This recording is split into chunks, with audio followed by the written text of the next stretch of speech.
Buenos días para todos, ¿cómo están? Bienvenidos, qué bueno estar con ustedes hoy. Yo quisiera ayudarnos a despertar con una pregunta pesada, una pregunta de esas filosóficas, existenciales, en las que no pensamos mucho, pero que podrían darle sentido a nuestra vida. Y la pregunta precisamente tiene que ver con ¿cuál es el sentido de nuestra vida?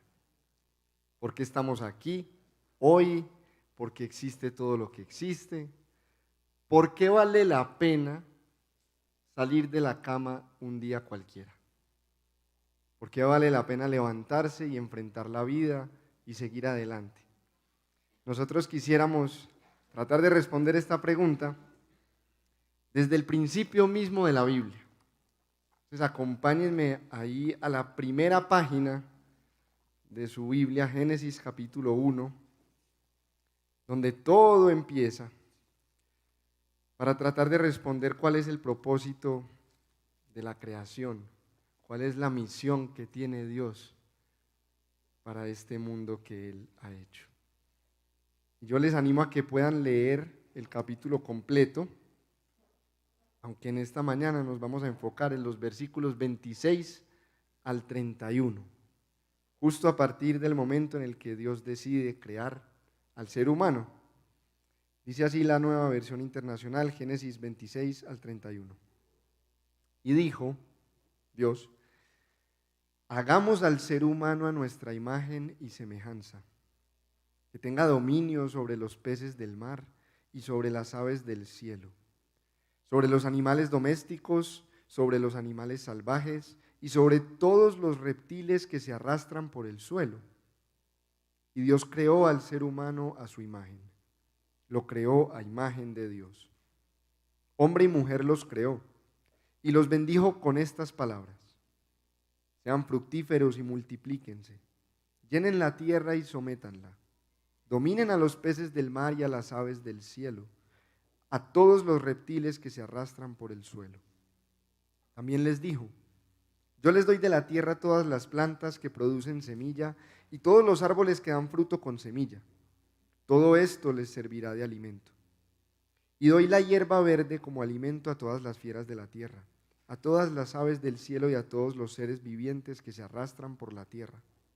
Y así sucedió. Dios miró todo lo que había hecho y consideró que era muy bueno. Y vino la noche y llegó la mañana. Ese fue el sexto día. Padre, revélate a nosotros para entender el propósito del mundo, la razón de esta vida, porque te lo pedimos en el nombre de Jesús. Amén. ¿Alguno se había hecho alguna vez esa pregunta? Es tal vez demasiado pretencioso tratar de responderla en unos cuantos minutos, pero es necesario empezar por el principio. Y antes de enfocarnos en estos versículos que leímos, quisiera que pasaran la página o se devolvieran un poquito hasta el versículo 1 de ese mismo capítulo 1 de Génesis, donde dice: Dios en el principio creó los cielos y la tierra.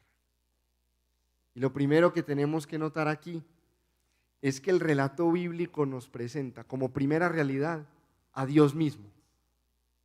La primera palabra de la Biblia es Dios, porque nos quiere indicar que todo comienza en Él, que todo empieza por Él.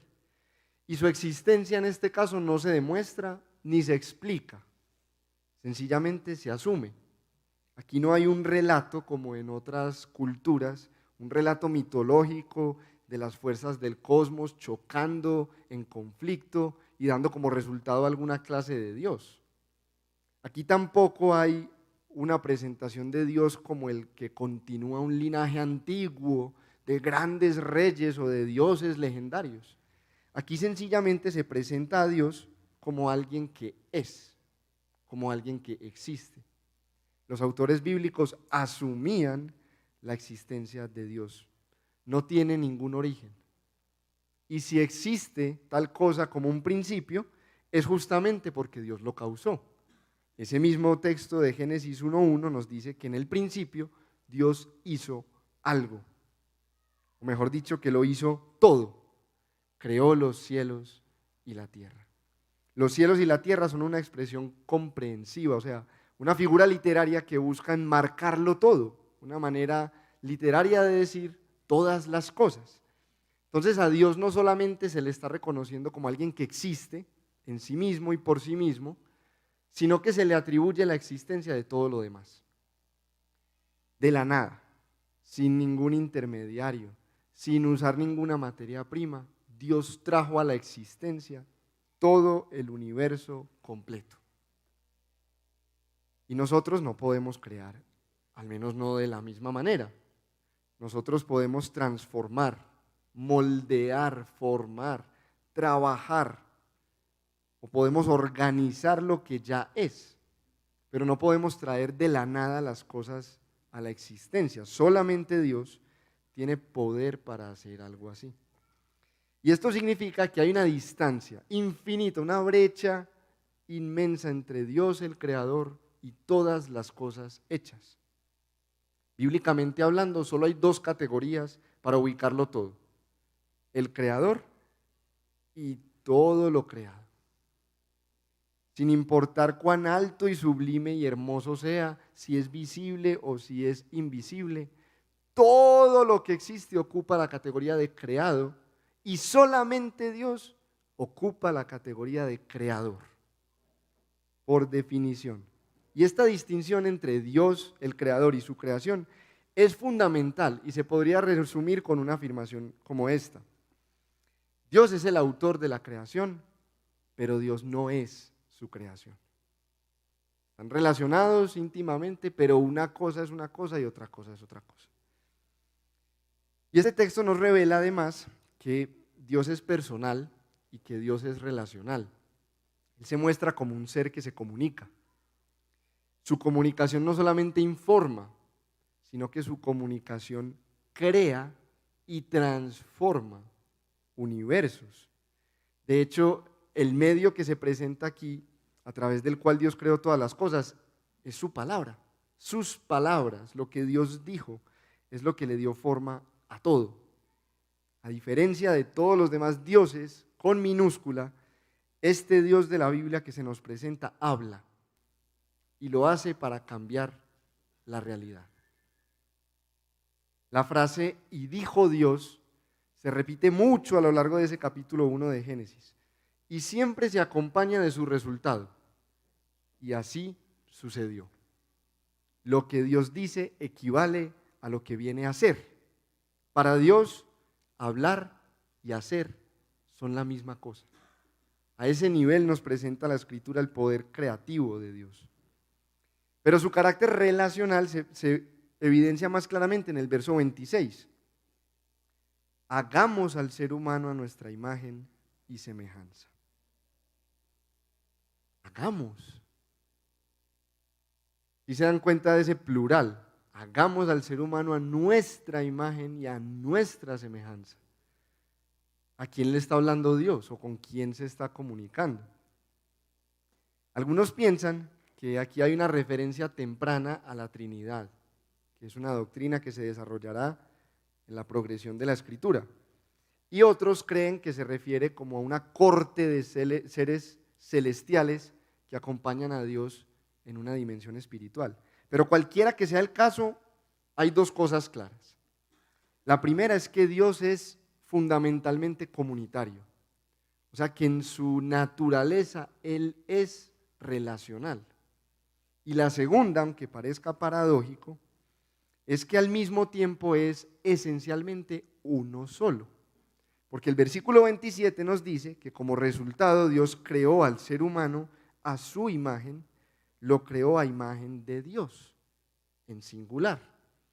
Entonces, de manera misteriosa y al mismo tiempo, Dios es tanto una comunidad como un individuo. Y eso sí lo podemos tomar con certeza de este texto. La conclusión para nosotros es que el universo no es fruto del azar, no es producto de la casualidad, sino que es el resultado de un Dios personal, todopoderoso, inteligente, relacional. Podemos concluir que Dios no es un mito, según se presenta en la Escritura, y que mucho menos está muerto, como decía ese célebre pero blasfemo filósofo. El mundo, además, es bueno. Es una de las frases que Dios también repite cada uno de los días de la creación. Pero este relato de la creación no solamente nos quiere informar acerca de lo que ocurrió, sino que nos está introduciendo al propósito que Dios tenía para todo lo que hizo. Juan Calvino decía en su comentario de Génesis que los capítulos 1 al 11 de este libro son la base y el marco para entender toda la Escritura, y que especialmente los capítulos 1 al 3 son lo que nos permiten entender el resto de toda la Biblia. Estos versículos en particular, los que acabamos de leer, tienen la intención de introducirnos en el propósito por el cual Dios creó todo, incluyéndonos a nosotros. Y aquí empezamos a responder la pregunta que nos hacíamos. En otras palabras, este texto nos describe la misión de Dios para la creación. Vamos a tratar de definirla entonces. ¿Cuál es la misión de Dios?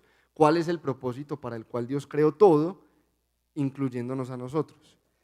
La misión de Dios consiste en revelarse, en darse a conocer a sí mismo para su propia gloria y para el bien máximo de todas sus criaturas.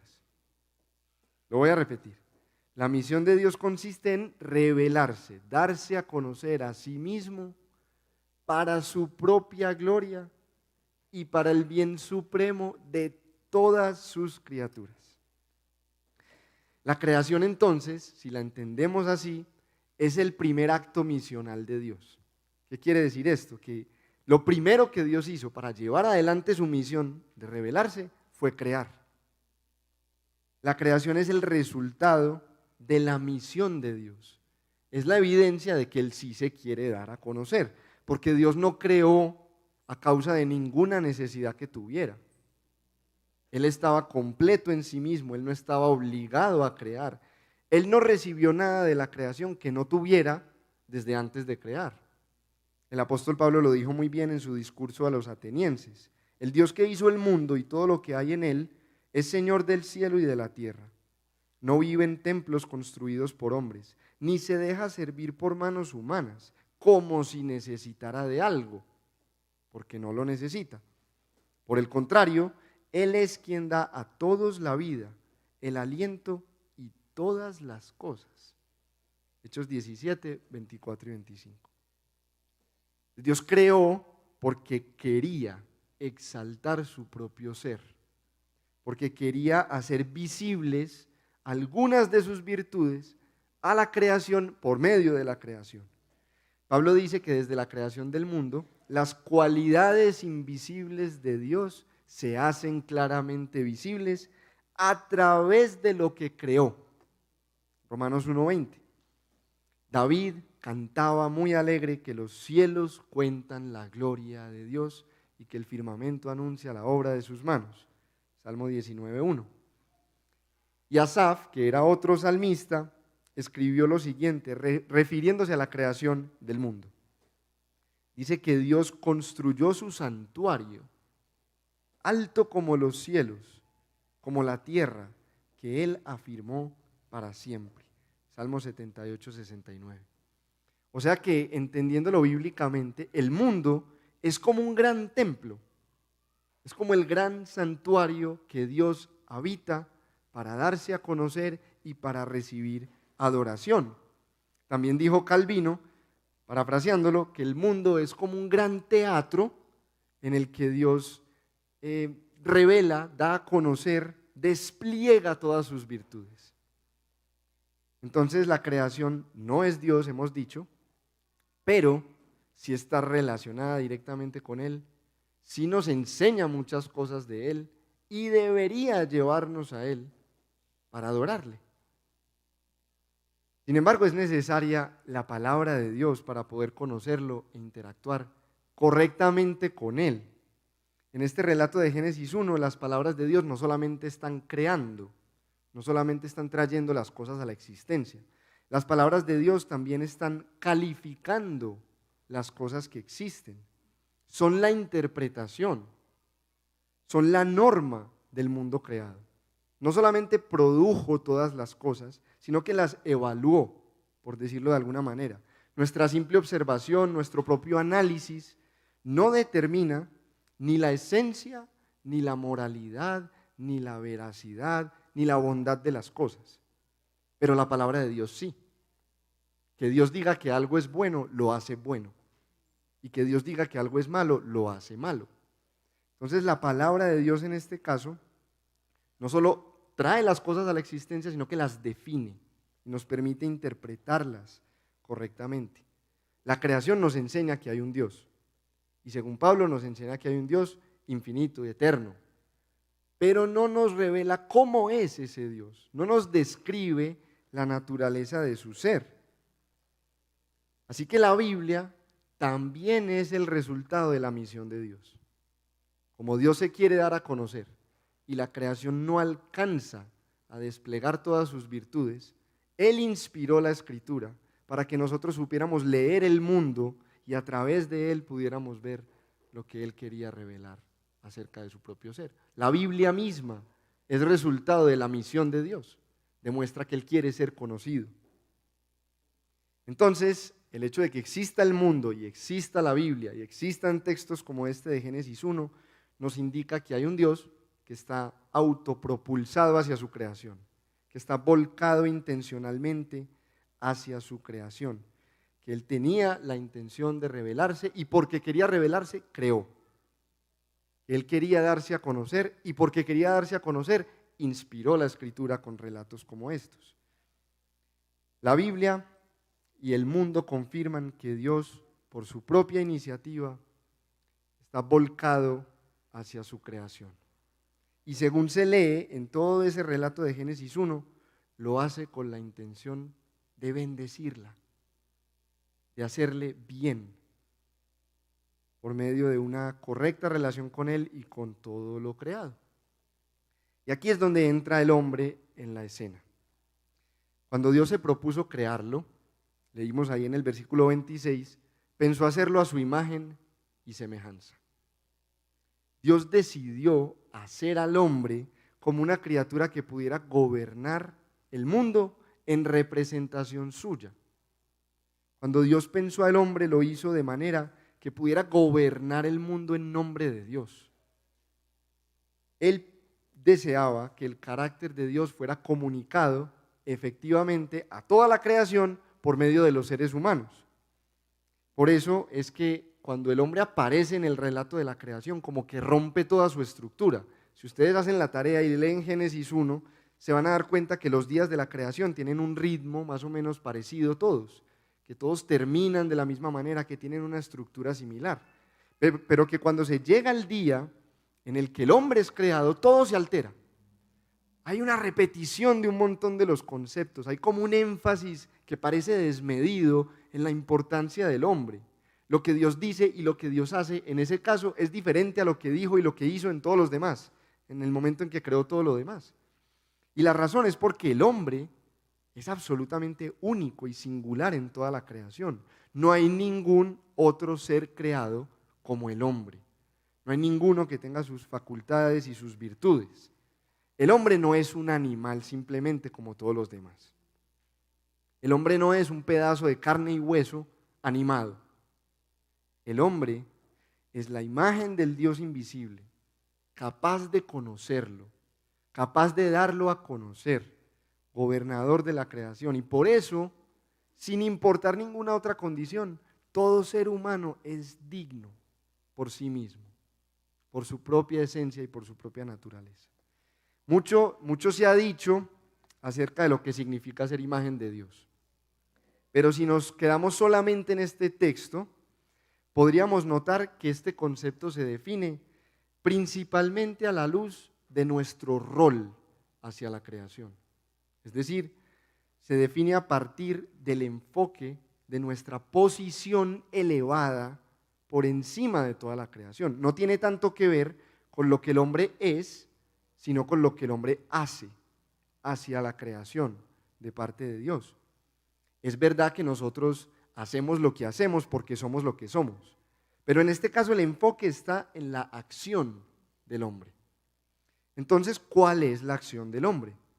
¿Cuál es el rol que Dios le apuntó al hombre de cara al resto de la creación? Lo leemos ahí en el versículo 28. Sean fructíferos y multiplíquense. Llenen la tierra y sométanla. Dominen a los peces del mar y a las aves del cielo y a todos los reptiles que se arrastran por el suelo.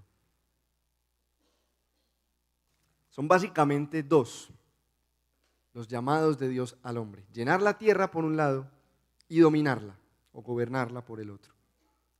Llenar la tierra implica multiplicarse, procrear, fructificar.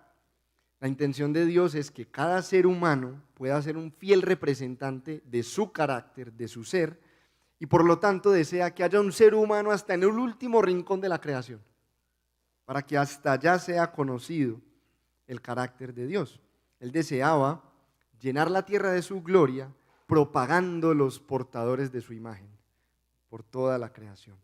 Y la fecundidad en la Biblia siempre se ha caracterizado por ser una bendición de Dios. Siempre se describe como algo que Dios otorga, como un regalo, como una bendición. Hay un detalle precioso en este primer mandato para el ser humano, y es que requiere necesariamente de una relación también única, también singular, de amor, de compromiso entre un hombre y una mujer. Para nadie es un secreto que la procreación requiere la relación de amor y de pacto entre un hombre y una mujer.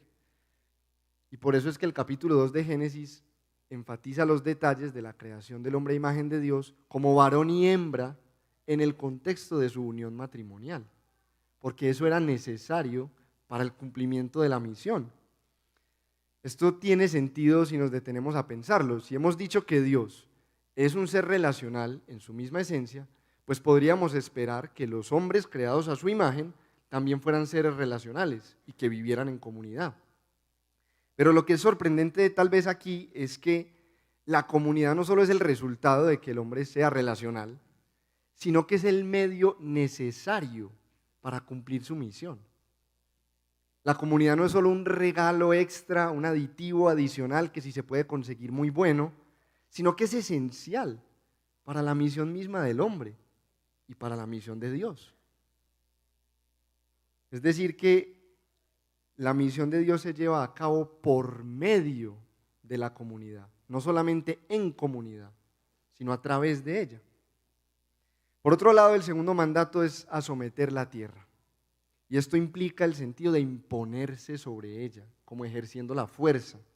El otro verbo que aparece ahí, que es someter, transmite más claramente esta idea. Y aunque ciertamente incluye la necesidad de trabajar la tierra, o sea, literalmente por medio de la agricultura, también se refiere al desarrollo de la cultura. Esos dos términos están relacionados, agricultura y cultura. El llamado no es solamente a conquistar un espacio físico y hacer que rinda sus frutos. El llamado también es a desarrollar una manera particular de habitar ese espacio físico. Dios no solamente pensó en la ocupación material, Dios también pensó en el desarrollo de las ideas, del intelecto, en los valores, en la manera de vivir, en lo que se considera bueno, hermoso, verdadero, en lo que es deseable. Dios también quería un desarrollo a ese plano más intangible de la creación. Y es por eso que los teólogos se han referido a este mandato como el mandato cultural. Es la tarea, el encargo que Dios le encomendó al hombre. El término cultura también tiene mucho que ver con el concepto del culto. De hecho, las dos palabras comparten su raíz etimológica, es el concepto de lo que se adora, de lo que se aprecia, de lo que se considera verdadero, bueno y hermoso. Y lo que es muy importante notar para nosotros aquí es que el hombre fue creado precisamente para la misión de Dios. O sea, el hombre también es resultado de la misión de Dios. El hombre fue creado para la misión y no al revés. La misión no fue hecha para el hombre. Dios primero tuvo una misión y para llevarla a cabo creó al hombre. Y el hombre entonces no es el fin de la creación. Nosotros no somos un fin en nosotros mismos. Nosotros somos un medio para conseguir el propósito que Dios trazó a todo lo que hay, que Él mismo sea glorificado. Así lo dijo el profeta Isaías: trae a todo el que sea llamado por mi nombre, al que yo he creado para mi gloria, al que yo hice y formé. Isaías 43:7. Lo sorprendente es que en el caso de Dios, siendo Él tan bueno como es, cuando se glorifica, no está siendo un tirano ni un déspota egocéntrico, sino que al exaltarse Él nos hace bien a nosotros. Lo que es distintivo y sorprendente es que Dios, al buscar el cumplimiento de su misión, de glorificarse, está bendiciendo a su creación y particularmente al hombre. La primera parte del verso 28, que contiene ese mandato cultural, dice que Dios lo estaba bendiciendo con estas palabras. O sea que en el cumplimiento de la misión que Dios le estaba dando al hombre, el hombre encontraría su bendición. La gloria de Dios y nuestro bien no están divorciadas. Nosotros fuimos hechos para perseguirla y en la medida en que lo hacemos, somos bendecidos. Él recibe la gloria y nosotros recibimos la bendición.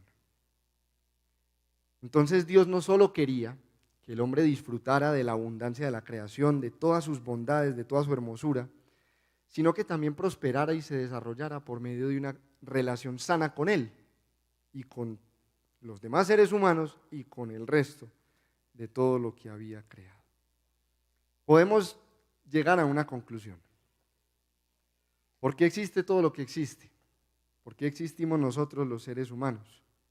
Porque Dios quiere que al conocerlo a Él, en una relación con Él, el hombre pueda adorarlo en este gran templo que es la creación y pueda llenarlo de otros portadores fieles de su imagen, de unos buenos representantes suyos, que reflejen su gloria y que le hagan bien a todo lo demás.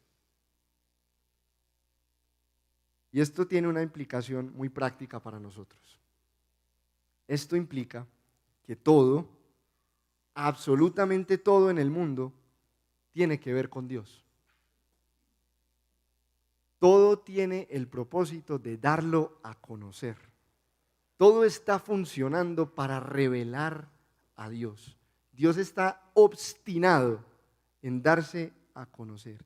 Esto significa para ti y para mí que todo lo que estamos viviendo en este momento debería señalarnos hacia algún aspecto del carácter de Dios. La situación por la que estás atravesando hoy tiene el propósito, quizás entre muchos otros que en la sabiduría de Dios no conocemos, como mínimo de revelarlo a ti. Entonces pregúntate, en todo lo que estás viviendo hoy, en todo lo que estás pasando, ¿qué es lo que Dios quiere que conozcas acerca de Él?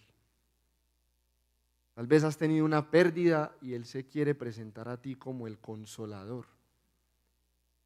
Tal vez estás experimentando tu propia debilidad y Él quiere presentarse a ti como el Todopoderoso. Tal vez estás pasando necesidad y Él quiere revelarse como el proveedor. Pregúntate qué puede estar enseñándote hoy Dios acerca de Él, porque dice la Biblia que de Él y por Él y para Él son todas las cosas. Y todas son todas. Y que por eso a Él sea la gloria por los siglos. Amén. Romanos 11:36. Mientras nos preguntamos esto, pensamos en nuestra propia vida. De pronto hay otros también que pensamos entonces ¿por qué el mundo está como está? Y Dios tiene esta misión, está tan enfocado en ella, ¿por qué el mundo va como va? ¿Por qué la cultura nos señala a todos lados menos a Dios? ¿Por qué los seres humanos, en vez de ayudarse a florecer y a desarrollarse, se autodestruyen, se consumen unos a otros, como decía Santiago, se aprovechan unos de otros? ¿Por qué no hay prosperidad, ni belleza, ni vida en el mundo, y en cambio hay pobreza y miseria y dolor? ¿Por qué la creación se encuentra al borde de un colapso ecológico? ¿Por qué los portadores de la imagen de Dios no ven la luz en el mundo, sino que son aniquilados en el vientre de sus madres? Es obvio, evidente, que el hombre sí gobierna la creación, pero también que algo está fuera de lugar y que algo no funciona como debería funcionar. Y si nosotros entendemos, a la luz de todo lo que hemos dicho, nuestro rol delante de la creación, tendríamos que concluir, aunque tal vez sea incómodo, que la respuesta está en nosotros mismos. Si Dios nos ha dado el rol que nos dio para cumplir un propósito en la creación que no se está alcanzando, entonces la explicación tiene que estar en nosotros, en que tal vez nosotros no queremos representar a Dios, sino que más bien queremos ser Dios. Que nosotros no siempre adoramos a Dios, sino que adoramos algo creado, casi siempre a nosotros mismos. Nosotros anulamos esa distinción entre el creador y la creación y la criatura. Terminamos adorando, como decía Pablo, algo hecho, y casi siempre algo hecho por nosotros mismos. Nosotros no queremos servir a la creación, eso es más costoso, eso demanda más trabajo. Nosotros no queremos cuidarla y cultivarla, nosotros queremos es explotarla, egoístamente, a cualquier costo. Nosotros no queremos escuchar de Dios lo que es verdad, lo que es bueno, lo que es hermoso.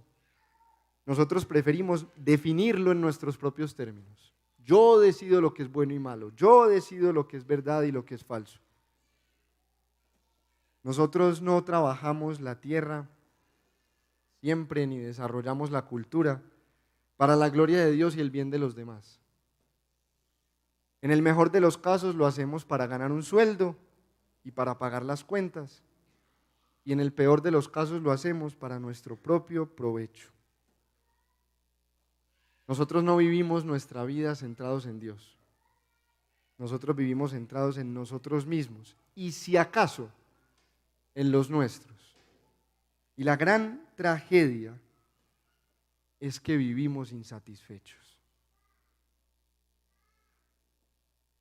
Vivir centrados en nosotros no nos sacia porque no fuimos hechos para eso, porque no realiza nuestro propósito de vida, nuestra razón de ser.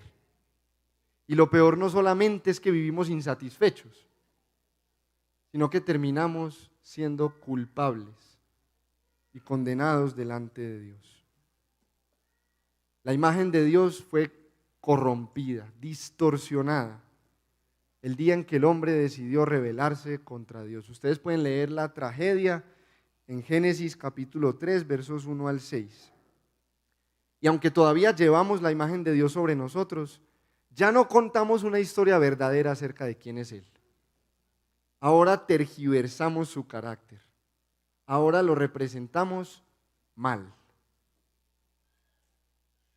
Se rompió la relación de la humanidad con Dios. Nosotros cometimos una traición innoble y mezquina. Nosotros nos aprovechamos del rol supremo y privilegiado que Dios nos puso en la creación y en vez de cumplir con el propósito que se nos dio, lo retorcimos hacia nuestro propio orgullo. Y el resultado es que no solo se rompió nuestra relación con Él, sino con otros. con otros seres humanos. Y las familias y las comunidades y las naciones se fragmentan.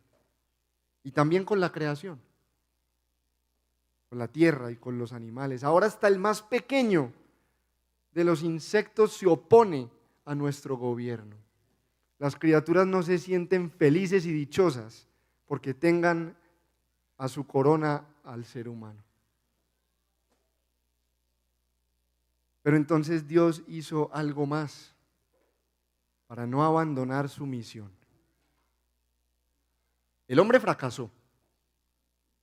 El hombre hizo añicos el barco que Dios le dio para que dirigiera. Lo rompió en 1000 pedazos. Pero Dios, obstinado en darse a conocer, comprometido con el bien de sus criaturas, decidió tomar la tarea en sus propias manos. Vino en carne propia, en la persona de Jesucristo, a revelarse a su creación, a decirle a la creación: lo que les han dicho acerca de mí no es verdad. Este soy verdaderamente yo. La historia que les han contado acerca de Dios no es cierta. Jesús vino a enseñarnos realmente cómo es Dios. Dice la Biblia que Él es la esencia misma de su sustancia, que vino como el hombre perfecto, el que realmente completa la tarea del ser humano, el que conoce a Dios y puede darlo a conocer con precisión. Colosenses 1:15 dice que Él, Jesús, es la imagen del Dios invisible. Las mismas palabras de Génesis 1. Él es la imagen del Dios invisible. Entonces, si tú quieres saber cómo es Dios, mira a Jesucristo. Y tú quieres entender qué es lo que le conmueve las entrañas, qué es lo que lo alegra, qué es lo que lo enoja, cómo reacciona ante las distintas situaciones, mira a Jesús de Nazaret. Él es la fuente segura de la revelación de Dios y sobre todo es lo que permite conocer el lado más sorprendente del Creador. Jesús es el que nos ha revelado, según dice Juan en su Evangelio, la gracia y la verdad de Dios. La gracia que hubiera permanecido oculta de otra manera fue la que Dios decidió manifestar para enseñarnos que Él es un Dios de perdón, para enseñarnos que Él es un Dios de misericordia y que se deleita haciendo misericordia, como decía el profeta Miqueas. Él prefirió revelar su corazón justo derramando su justicia sobre Jesús y escogió revelar su corazón misericordioso ofreciéndonos al mismo tiempo y por esa muerte gracia y perdón. En medio de la peor condición humana, en medio del panorama más oscuro, Él hizo lo inimaginable. Él tomó el lugar del pecador que lo traicionó de la manera en que lo hizo y en vez de condenarlo, lo perdonó y lo restauró a su dignidad original, a la posición que desde un principio Él le había otorgado. Lo que quisiera que notáramos aquí es que el pecado no frustró la misión de Dios. El pecado catapultó la misión de Dios hasta su punto más alto. El pecado del hombre y sobre todo la respuesta de Dios que decidió salvarlo también hacen parte de su misión, porque nos lo están revelando, nos están dando a conocer cómo es este Dios. La caída del hombre permitió que Dios revelara atributos de su corazón que de alguna otra forma iban a permanecer ocultos. Nosotros nunca íbamos a saber que Dios era un Dios paciente, misericordioso, perdonador y lleno de gracia si no hubiera pecado en el mundo. Y de la misma manera, si tú no tuvieras debilidades, pecados, fracasos, faltantes, carencias, vacíos, quebrantos, tú no podrías experimentar que Dios te puede completar. Si a tu vida no le faltara todo lo que el pecado le quita, tú jamás podrías entender que en Dios se halla lo que anhelas y necesitas. Entonces, la misión de Dios no se vio frustrada por el pecado. Dios lo revirtió, lo subvirtió para precisamente llevarla más lejos y más adelante y hasta un punto más alto, que nos asombra con la clase de Dios que se está dando a conocer. Y por eso es que todo aquel que pone su confianza en Jesucristo no solo es perdonado con toda seguridad, sino que es hecho de nuevo. Es una nueva creación, dice la Biblia, una nueva criatura. Jesús nos restaura en nuestra comunión con Dios y a partir de ahí podemos empezar a cumplir con nuestro propósito de vida. Poco a poco, lentamente, paulatinamente, progresivamente, los creyentes se van haciendo a la imagen de Jesús, que es el estándar perfecto de humanidad. Pablo dice en Efesios 2:15 que la iglesia, los creyentes, constituyen una nueva humanidad, una que fue hecha otra vez para cumplir con su propósito original.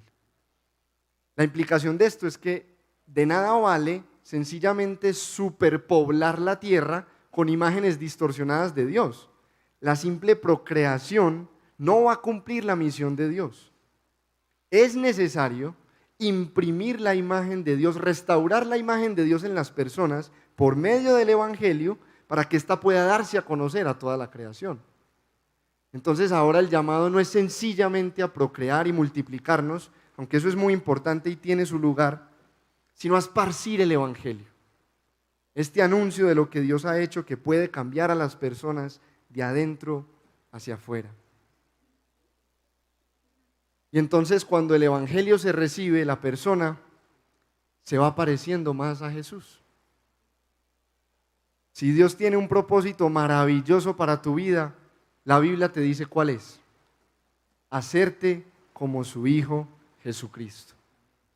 El apóstol Pablo dice que sabemos que Dios dispone todas las cosas para el bien de quienes lo aman, los que han sido llamados de acuerdo a su propósito. ¿Cuál propósito? Porque a los que Dios conoció de antemano también los predestinó para ser transformados según la imagen de su Hijo. Romanos 8:28. Restaurar la imagen de Dios por medio de Jesucristo, el varón perfecto, en las personas que reciben el Evangelio es lo que va a permitir que la tierra sea llena del conocimiento de su gloria. Pero antes de que Dios nos llame a esta tarea, antes de que Dios renueve nuestro llamado a su misión, Dios nos hace objetos de ella. Dios nos hace beneficiarios de su misión. ¿Qué quiere decir esto? Que antes de hacernos un llamado a que vayamos por todo el mundo, Él nos invita primero a que vengamos y recibamos su bendición. El propósito que puede resumir la venida de Cristo, el mensaje que puede resumir su venida, dice algo como esto: vengan a mí, todos ustedes que están cansados y agobiados, y yo les daré una misión, un reto, una tarea, un propósito de vida. No. Y yo les daré descanso. Mateo 11:28.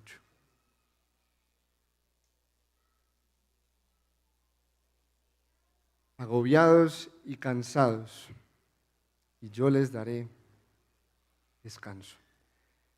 Como dice el poeta Marcos Vidal en su canción El Milagro: he despertado en el redil no sé cómo, entre algodones y cuidados del pastor.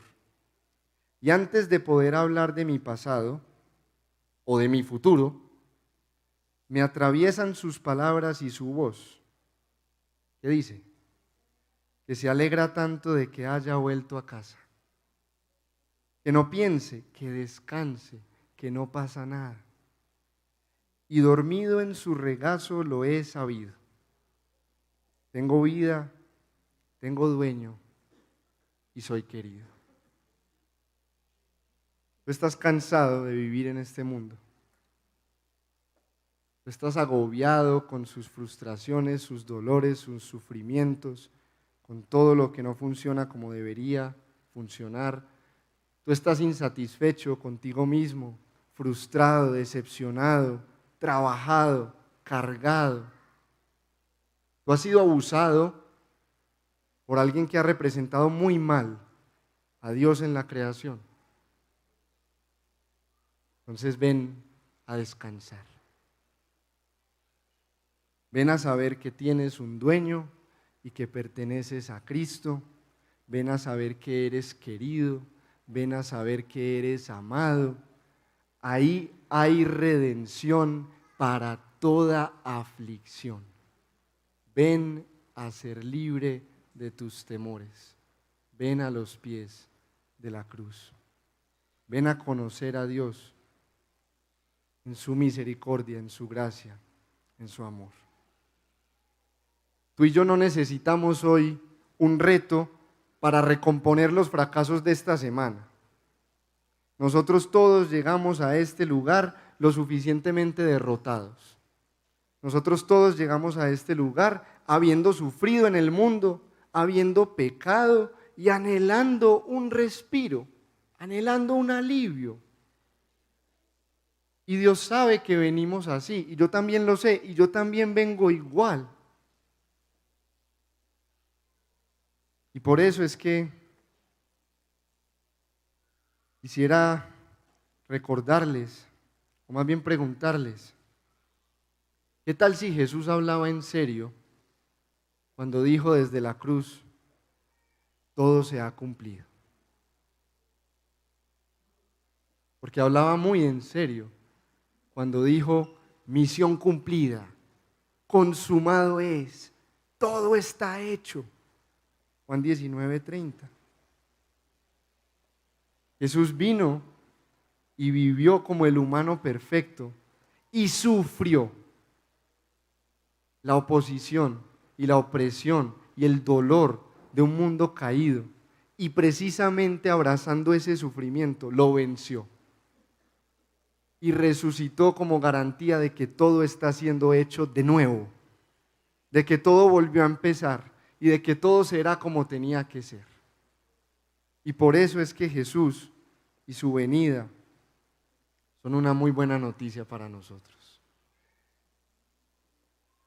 Entonces, pensando en cómo responder a esto, quisiera solo mencionarles que el Evangelio dice algo, anuncia un mensaje, una buena noticia, pero que también el Evangelio hace algo, el Evangelio produce una forma nueva de vivir, por decirlo en los términos que hemos usado, una cultura, una manera de habitar este mundo, este templo de Dios. Entonces, preguntémonos, cada uno de nosotros, tú que estás escuchando, ¿cómo puedes representar bien a Jesús en este mundo? Esta semana, ¿cómo puedes dar a conocer sus atributos? ¿Cómo puedes demostrar su paciencia? ¿Cómo puedes demostrar su gracia? ¿Cómo puedes apuntar hacia Él para que las personas con las que te relacionas sean bendecidas? ¿Cómo puedes hacer tu trabajo para el bien de la creación entera? Creo que somos muy poquitos, o que son muy poquitos aquí, los que se ganan el pan trabajando la tierra literalmente. La gran mayoría lo hacemos desarrollando una vocación que puede crear cultura, que puede aportar a una manera de vivir. Y preguntémonos cómo. ¿Cómo vivir nuestros matrimonios? ¿Cómo criar a nuestros hijos? ¿Cómo conducirnos en el día a día? ¿Cómo hacerlo ordinario? ¿Cómo habitar este mundo de forma que refleje quién es Dios, que lo glorifique y que le haga bien a todos los demás? Quizá la respuesta más práctica puede ser conociendo a Dios y dándolo a conocer. Eso nos ayudará a conectar todas estas preguntas.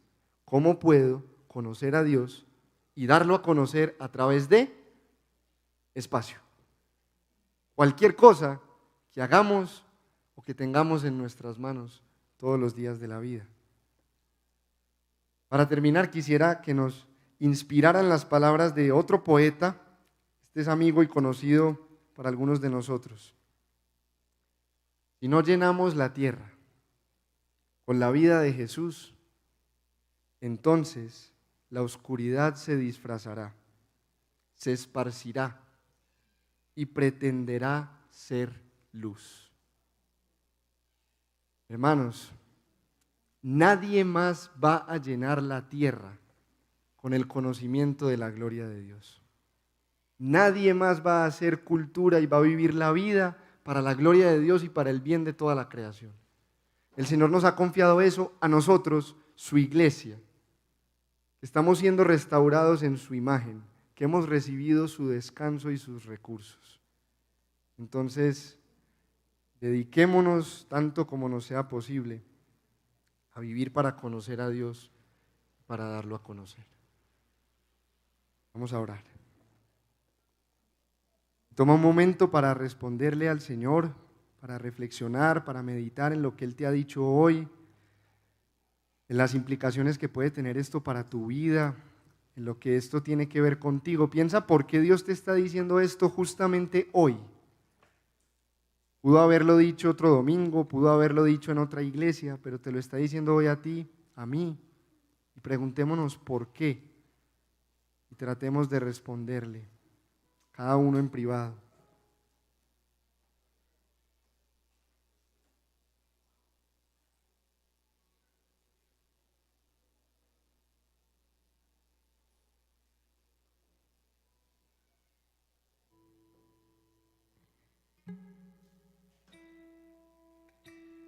Señor, nosotros terminamos hoy de la misma manera en que empezamos, rogándote que nos bendigas, no solo porque estamos trabajados y cargados y necesitamos tu descanso, sino porque también anhelamos que te alaben, oh Dios, todos los pueblos, que todas las naciones te bendigan, porque en eso hallaremos el cumplimiento de nuestro propósito.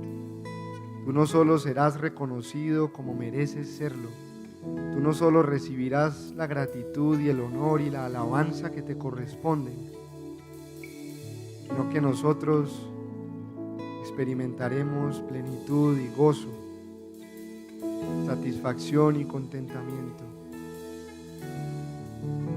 Entonces hoy te rogamos que aquí nos hagas una nueva clase de comunidad que vive a la luz del Evangelio, a la luz de sus implicaciones para nuestra vida y que comunica con fidelidad quién eres tú, mientras se deleita y se asombra en conocerte más profundamente, mientras depende de tu gracia y de tu descanso tantas veces como sea necesario.